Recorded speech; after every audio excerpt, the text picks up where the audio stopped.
దక్షిణ అయోధ్యగా పేరుగాంచిన చారిత్రక పట్టణం భద్రాచలం అభివృద్ధికి రేవంత్ రెడ్డి ప్రభుత్వం ఆచితూచి హామీ ఇచ్చింది.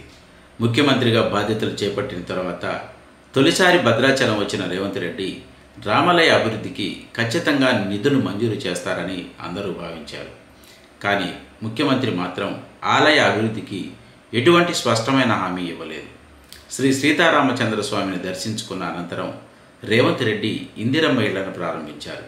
ఈ సందర్భంగా జరిగిన సభలో ఆయన మాట్లాడుతూ భద్రాచలం అభివృద్ధి, ఏపీలో విలీనమైన గ్రామాల సమస్యలు, గోదావరి వరద బాధితుల వెదలు తన దృష్టికి వచ్చాయని, ఉప ముఖ్యమంత్రి బట్టి విక్రమార్క, మంత్రులు తుమ్మల నాగేశ్వరరావు, పొంగులేటి శ్రీనివాసరెడ్డి ఈ అంశాలను తన దృష్టికి తెచ్చారని చెప్పారు. అంతే, వాటిపై పెద్దగా మాట్లాడలేదు. కేవలం వరద నివారణకు 500 కోట్లతో రిటైనింగ్ వాల్ నిర్మిస్తామని మాత్రమే చెప్పారు.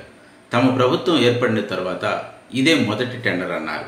దీనికి కొనసాగింపుగా మంత్రి తుమ్మల నాగేశ్వరరావు తన ప్రసంగంలో భద్రాచలం వద్ద గోదావరి నీటి మట్టం 80 అడుగులకు చేరుకున్నా ఇబ్బంది లేకుండా చర్యలు చేపడతామని చెప్పారు. సుభాష్ నగర్ వద్ద మిగిలిపోయిన కరకట్ట నిర్మాణాన్ని పూర్తి చేస్తామని హామీ ఇచ్చారు. అంతకుముందు మాట్లాడిన మంత్రి పొంగులేటి శ్రీనివాసరెడ్డి మాత్రమే టెంపుల్ అభివృద్ధిపై ఆచితూచి మాట్లాడారు.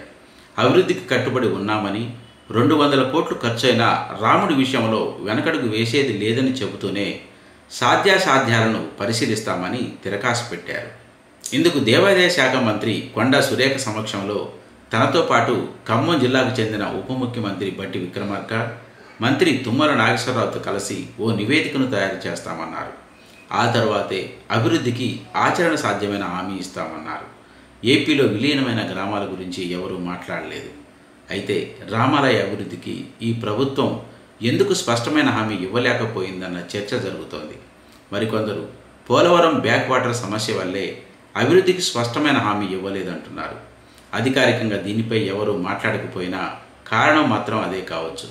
ఏపీ ప్రభుత్వం పోలవరం స్పిల్వే సామర్థ్యాన్ని 36 లక్షల క్యూసెక్కుల నుండి 50 లక్షల క్యూసెక్కులకు పెంచడం వల్ల అక్కడ 100 టీఎంసీల నీరు నిల్వ ఉంటుందని, ఫలితంగా భద్రాచలం వద్ద నీటి మట్టం బాగా పెరుగుతోందని గత ప్రభుత్వం ఆరోపించింది.